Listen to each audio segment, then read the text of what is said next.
Hello guys, blessed to see you again. Senang sekali bisa berbagi pengetahuan ilahi dengan Anda semuanya. Mengapa Yesus Kristus disebut Immanuel? Dalam Matius 1:23 saya bacakan.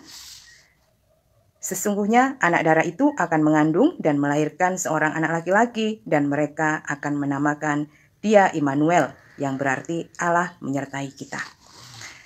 Bayi yang dilahirkan oleh Maria itu disebut sebagai Immanuel, yang artinya Allah menyertai kita. Berarti bahwa yang berwujud manusia itu ternyata bersifat dan berhakikat Allah. Sebab jika tidak demikian, pastilah dia tak disebut sebagai Allah menyertai. Serta ini bermakna pula bahwa dalam keadaan sebagai bayi manusia itu pun pribadi bayi ini adalah pribadi Allah. Jadi ini menegaskan apa yang dikatakan oleh Yohanes bahwa firman yang adalah Allah. Yohanes 1 ayat 1. Saya akan bacakan lagi meskipun berulang-ulang ya. Pada mulanya adalah firman. Firman itu bersama dengan Allah. Dan firman itu adalah Allah. Telah menjadi manusia dalam Yohanes 1:14. Firman itu telah menjadi manusia dan diam di antara kita, dan kita telah melihat kemuliaannya, yaitu kemuliaan yang diberikan kepadanya sebagai anak tunggal Bapa, penuh kasih karunia dan kebenaran. Tanpa berubah dari sifat kealahannya, sebab Allah itu tak mungkin berubah, sehingga setelah lahir dalam wujud manusia pun dia tetap disebut Allah yang menyertai kita. Jadi subjek yang menjadi pribadi dari bayi manusia, anak Maria ini adalah firman Allah atau anak Allah yang kekal dan praada sebelum lahir jadi bayi. Hal ini dikatakan oleh Alkitab demikian.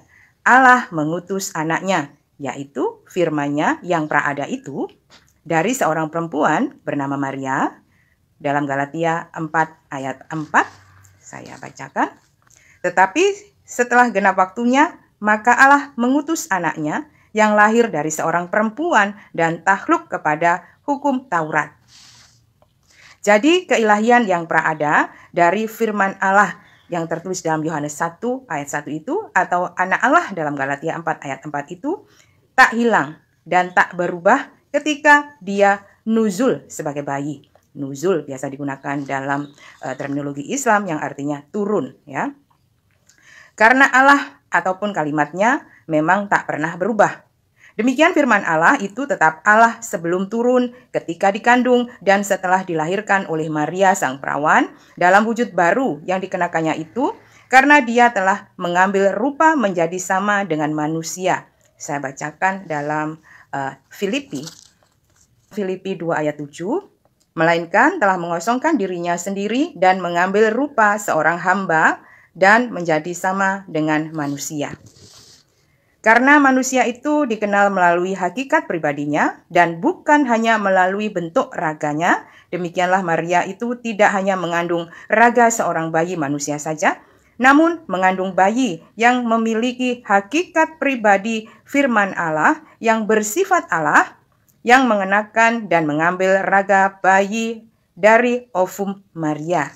Ovum tanpa sperma laki-laki telah diciptakan oleh kuasa Allah sendiri melalui rohnya yang kudus menjadi bayi dan disatukan serta dimanunggalkan dengan kodrat ilahi kalimatullah atau firman Allah sendiri, serta diberi kehidupan manusiawi oleh Roh Kudus atau Roh Allah yang berada melekat satu di dalam hakikat atau esensi atau zat Allah itu sendiri. Dengan demikian firman Allah yang kekal dan yang sama itu menjadi subjek pribadi si bayi anak Maria itu. Sehingga Maria memang betul-betul melahirkan seorang bayi manusia yang subjek pribadinya adalah Allah, yaitu kalimatullah sendiri.